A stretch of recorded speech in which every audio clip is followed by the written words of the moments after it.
পৃষ্ঠা ৭৩। লড়াই চলছে। ২০১১ সালের শুরুতেই আরেক বিপত্তি কড়া নাড়ে দরজায়। সরস্বতী পুজোর দিন মা আবার পড়ে যান। আহত হন ঠিকই, কিন্তু ভগবানের দয়ায় এবার আর কিছু ভাঙেনি। ব্যথা বেদনা হয়েছে, কিন্তু ধীরে ধীরে সেরে ওঠেন মা। একটু স্বস্তির নিঃশ্বাস ফেলবে কি কেকা আর এক বিপদ ঘাড়ে নিঃশ্বাস ফেলতে থাকে। ওই একই বছরে আবার হঠাৎ মায়ের পেটে তীব্র যন্ত্রণা শুরু হয়। একে বাবাকে নিয়ে হয়রান কেকা। কিডনি অপারেশনের পর বাবার যত্নের বিশেষ প্রয়োজন। তাছাড়া বাবাকে নিয়ে মাঝে মাঝেই নার্সিংহোমে ছোটাছুটি করতে হয়। মায়ের এই কাণ্ড হওয়াতে আবার যেন অকুল পাথারে পড়ে কেকা। ঈশ্বর যে কিসের পরীক্ষা নিচ্ছেন তা একমাত্র তিনিই জানেন। একটি কাজের লোকের সাহায্যে মাকে অ্যাম্বুলেন্সে করে ল্যাবরেটরিতে টেস্ট করাতে নিয়ে যায়। পেটের আলট্রাসোনোগ্রাফি করলে মায়ের গল ব্লাডারে স্টোন ধরা পড়ে। সেখান থেকেই কেকা তার বাবার এক পরিচিত ডাক্তারকে ফোন করে ব্যাপারটা জানায়। তিনি পরামর্শ দেন কেকা যেন তৎক্ষণাৎ মাকে নার্সিংহোমে ভর্তি করে দেয়। অপারেশন ছাড়া কোনো গতি নেই। কেকা আবার কাজের লোকের সাহায্যে সেই অ্যাম্বুলেন্সে করেই মাকে নার্সিংহোমে নিয়ে যায়।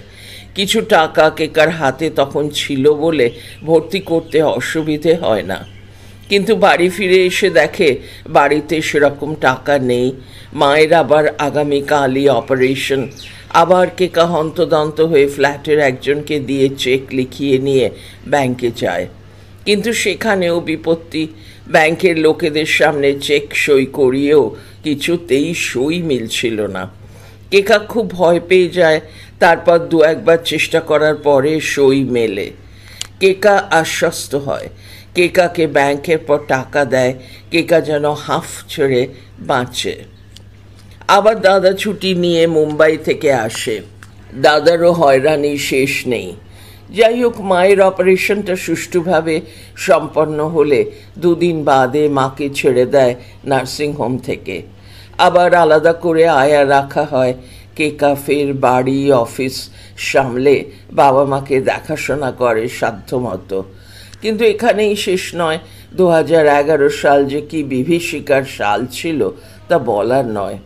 ওই সালে এরপর অরূপের পা ভেঙে যায়। কেকা তখন অফিসে। যখন অরূপ ফোন করে কেকাকে জানায়, পৃষ্ঠা ৭৪, আমার পা ভেঙে গেছে, টিসিএসের মেডিক্লেম কোথায় আছে দেখো, খোঁজ নাও। আমার বাড়ি থেকে যে নার্সিংহোম কাছে, সেখানে থাকলে খুব ভালো হয়। খোঁজ নিয়ে কেকা সঙ্গে সঙ্গে জানায়, হ্যাঁ, টিসিএসের মেডিক্লেম হবে ওই বাড়ির কাছের নার্সিংহোমে। অরূপ ওই নার্সিংহোমে ভর্তি হয়ে যান। অফিস ফেরত কেকা যখন অরূপের কাছে যায়, দেখে অরূপের চোখে জল। কাঁদছেন অরূপ। শেষে তোমার কপালে এই লেখা ছিল, একে মা বাবা চূড়ান্ত অসুস্থ, আর তারপরে আমিও কিনা বিছানায় পড়ে গেলাম। তোমার ওপর বড্ড চাপ পড়ে যাচ্ছে, কি যে করি। কেকার সান্ত্বনা দেওয়ার চেষ্টা করে, এটা তো একটা দুর্ঘটনা, এটা তো তুমি ইচ্ছে করে করনি, এতে আমাদের কোনো হাত নেই, সবই ভবিতব্য। টিসিএসের দৌলতে অরূপের পায়ের অপারেশন খুব ভালোভাবে হয়ে যায়।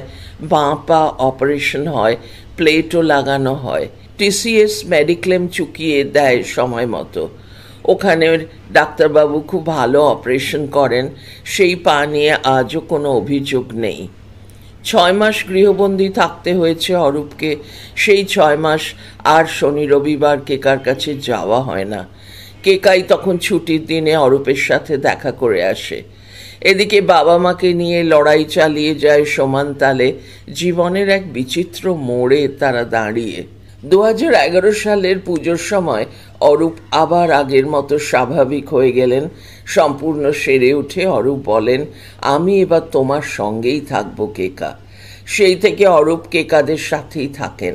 এক স্বাভাবিক দাম্পত্য জীবন যাপন করে তারা। মাঝে মধ্যে নিজের বাড়ি যান, তাতে কেকার খুব সুবিধে হয়। যৌথভাবে কাঁধে কাঁধ মিলিয়ে কেকা আর অরূপ মা বাবা দেখাশোনা করে। এই জীবনযুদ্ধে ভাগ্যিস অরূপের মতো সহযোদ্ধা পেয়েছে কেকা, যিনি তার চলার পথকে অনেকটাই সহজ করে তুলেছেন। এখনো বাবাকে মাঝে মধ্যেই নার্সিংহোমে নিয়ে যেতে হয়। বাবার খুব কষ্ট হয় যখন প্রস্রাব আটকে যায়। একবার তো নার্সিংহোম থেকে ফিরে এসে মল পর্যন্ত আটকে যায়। পৃষ্ঠা ৭৫। বাচ্চা ছেলের মতো কেকা বাবাকে বুকে জড়িয়ে ধরে থাকে। বাবা কষ্টে চিৎকার করতে থাকেন। অতঃপর ডুজের লোক এনে মলত্যাগ করে স্বস্তি হয়। বাবা যেন বাঁচলেন। বাবা যে কি পরিমাণ কষ্ট পেতেন চোখে না দেখলে বুঝি বিশ্বাস করানো যাবে না। বাবার অসহ্য কষ্ট দেখে কেকার বড্ড বুকে বাজে। তিলে তিলে একটা মানুষ শেষ হয়ে যাচ্ছে, এটা চোখের সামনে দেখা যে কি বেদনার। আসলে ওই যে কথায় আছে না, ড্যাশ উদ্ধৃতি শুরু, cancer is a journey, but you walk the road alone, stop উদ্ধৃতি শেষ। কারোর দুঃখ কষ্টের প্রক্সি কেউ দিতে পারে না। বেশ কিছুদিন কেকা ওয়ার্ক ফ্রম হোমে নিযুক্ত থাকে, তখন বাবাকে খাইয়েও দেয়। মাঝে মধ্যে বাবার ওপর রেগেও যায় বাবা ঠিকমতো খান না বলে। কেকা বলে, দেখো না, ঠিক ভালো হয়ে যাবে, সব কিছু থেকে ওরকম মুখ ফিরিয়ে নিও না, মনে সাহস আনো। দাদাও বলে, ক্যান্সারের এত কষ্ট, এত ঝামেলা যেন চোখে দেখা যায় না, তুই বরং অ্যালোপ্যাথি চিকিৎসার পাশাপাশি ডিএস রিসার্চ সেন্টার থেকে অল্টারনেটিভ মেডিসিন এনে খাইয়ে দেখতে পারিস মুনি, তাতে যদি কিছু কষ্ট কমে। কাকুরগাছিতে ডিএস রিসার্চ সেন্টার থেকে 1 মাসের ওষুধ নিয়ে আসে কেকা আর অরূপ। বাবাকে সেই আয়ুর্বেদিক ওষুধ খাওয়ায়, ফুরিয়ে গেলে আবার 1 মাস বাদে গিয়ে নিয়ে আসে। তাইতে বাবার অবস্থা মোটামুটি সুস্থির বলা চলে। 2013 সালে কেকাদের লোটাস হাউসে থাকা 25 বছর পূর্ণ হয়, কিন্তু সেটা তাদের ভাড়া বাড়ি, তার উপর 4 তলা, আবার লিফট নেই। ওপর থেকে বাবা মাকে নিচে নামিয়ে নার্সিংহোমে ছোটাছুটি করতে ভীষণ অসুবিধে হয় কেকাদের। দাদাকেও সে কথা জানায় কেকা। এরপর অরূপ, কেকার দাদা আর কেকা মিলে সুবিধে মতো একটা বাড়ি খুঁজতে শুরু করে। বাবার ইচ্ছে ছিল কাঁকুড়গাছিতে বাড়ি নেওয়া, কিন্তু বাজেটে পেরে ওঠে না। আসলে মায়ের ইচ্ছে ছিল বড় ফ্ল্যাট হবে এবং তলায় গ্যারেজ থাকবে। সেরকম মনের মতো কিছু কাঁকুড়গাছিতে পাওয়া গেল না। অনেক দেখে অবশেষে কৈখালিতে ফ্ল্যাট নেওয়া হয়। পৃষ্ঠা ৭৬। বাবা মা তখনও বেশ অসুস্থ। এক বাড়ি থেকে আর এক বাড়ি বদলানো যে কি ঝকমারি কাজ, তা অভিজ্ঞ মানুষ মাত্রই জানেন। মা অসুস্থ হওয়ার সত্ত্বেও অক্লান্ত পরিশ্রম করে সাধ্যমতো সাহায্য করে গেছেন ক্রমাগত। কেকা আর মা মিলে যতটা পেরেছে সব জিনিস বাক্স বোঁচকায় পুরে আবার তা গুছিয়ে বের করে সামাল দিয়েছে। বাকি কাজ প্যাকেজিংয়ের কোম্পানি করে।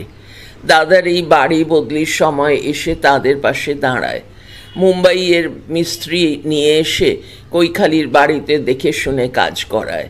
তাদেরকে সব কিছু গুছিয়ে দিয়ে তারপর ফিরে যায় দাদা। 2013 সালের 13ই মার্চ কেকারা কৈখালির বাড়িতে প্রবেশ করে, কিন্তু বাবার সে বাড়ি একদম পছন্দ হয় না। বাবা যেন সেই বাড়িতে এসে আরোই অসুস্থ হয়ে যান। মা, বাবা, কেকা আর অরূপ মিলে একটা সংসার এখন। ঠাকুমা আর তাদের সাথে নেই, তবে রবিদা তাদের নিত্যদিনের কাজে কর্মে সাহায্য করার মানুষটি ঠিক আছেন। ওই বছরই অর্থাৎ 2013 সালের 8ই মে কেকাদের নতুন গাড়ি কেনা হয়। কেকার চাকরির টাকায় কেনা এই সুইফট ডিজায়ার। মেয়ে গাড়ি কিনছে শুনে বাবা মা দাদা সকলেরই মনে খুব আনন্দ, গর্ব হয় তাদের কেকার জন্য। কেকাও খুব তৃপ্তি পায় এটা ভেবে যে সে বাবা মাকে গাড়ি চড়াতে পারবে। কেকার বাবার সাদা রঙের গাড়ি খুব পছন্দের, তাই ভাই বোনে গিয়ে পছন্দ করে সাদা সুইফট ডিজায়ারই কিনে আনে। বাবার চোখের ওই ঝিলিক বলে দেয় বাবা কতটা খুশি হয়েছেন। বাবা মাকে চড়ানো হয় নতুন গাড়িতে, ধরে ধরে তাদের নিয়ে গিয়ে বসানো হয়। কৈখালির বাড়িতে লিফট ছিল, এটা খুব সুবিধে হয় তাদের। বাবা মা দুজনকে প্রথমে বসিয়ে জয়রাইড করিয়ে আনে নতুন গাড়িতে। কেকার নিজেকে খুব ভাগ্যবতী মনে হয় যে সে এই দিনটা দেখতে পেল।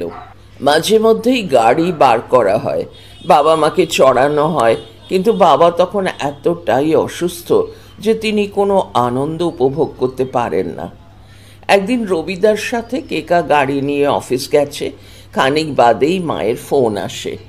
পৃষ্ঠা ৭৭। মুনি, তুই ফিরে আয়, বাবার প্রস্রাব দিয়ে আবার খুব রক্ত পড়ছে। কেকার সাথে সাথে ফিরে আসে। অরূপকেও ফোন করা হয় অফিসে। কেকার স্বামী অরূপ বলেন, তুমি নার্সিংহোমে নিয়ে গিয়ে ভর্তি করো, আমি আসছি। কেকার রবিদার সাহায্যে একটা অ্যাম্বুলেন্সে করে বাবাকে নিয়ে যায়, আর একটা অফিসে ফোন করে দেয় এবং কাউকে আসতে অনুরোধ করে। HR বন্ধনীর মধ্যে হিউম্যান রিসোর্স ডিপার্টমেন্ট থেকে। কেকা তখন ওই ডিপার্টমেন্টে কাজ করে। সঙ্গে সঙ্গে অফিসের এক কলিগ এসে তার পাশে দাঁড়ায়, ফর্ম ফিল আপ করে দেয়। মেডিক্লেমের সুবিধা অনুযায়ী এক নামী বেসরকারি হাসপাতালে ভর্তি করা হয় বাবাকে। ২-৪ দিন থেকে খানিক সুস্থ করে বাড়ি নিয়ে আসা হয়, কিন্তু সেই থেকে বাবা একেবারে শয্যাশায়ী হয়ে যান। ২০১৩ সালের পুজোর সময় আবার এই ঘটনার পুনরাবৃত্তি ঘটে। বাবার আবার প্রস্রাব দিয়ে রক্ত পড়তে শুরু করে। আসলে কর্কট রোগ চারিদিকে ছড়িয়ে পড়ছে। বিছানাতেই বাবার পৃথিবী এখন। কথাও খুব কম বলেন, কখনো হয়তো ২-১টা বলেন, বললেও কথা কেমন জড়িয়ে জড়িয়ে যায়। শরীর খুবই দুর্বল, বেশিরভাগ সময় কেমন ফ্যালফ্যাল করে চেয়ে থাকেন, কিছুই বলতে পারেন না, কিছুই করতে পারেন না। সে যে কি অসহায় দৃশ্য!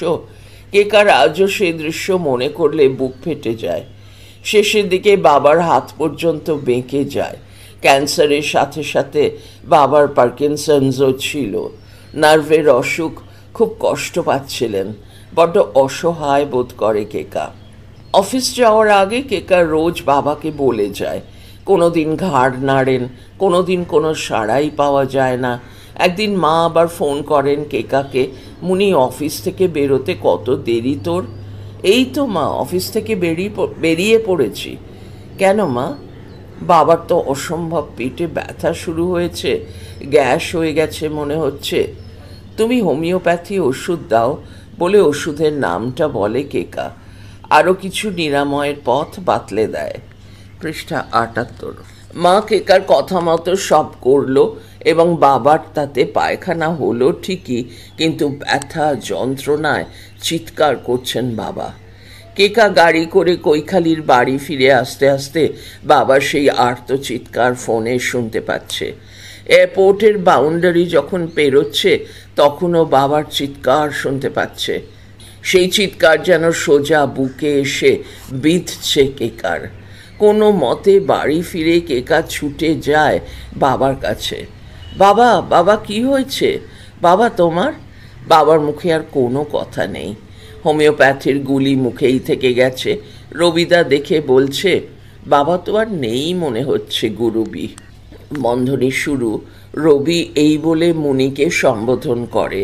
বন্ধনী শেষ। দাঁড়ি।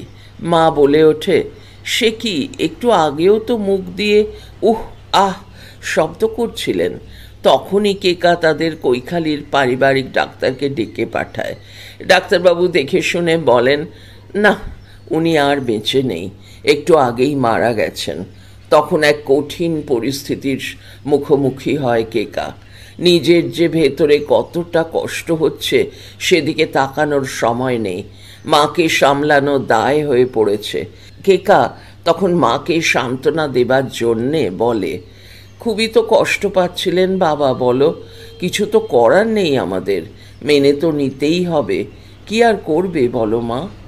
কিন্তু 50 বছরের সঙ্গী যার চলে গেল, তাকে এই স্তববাক্য শুনিয়ে কি হবে?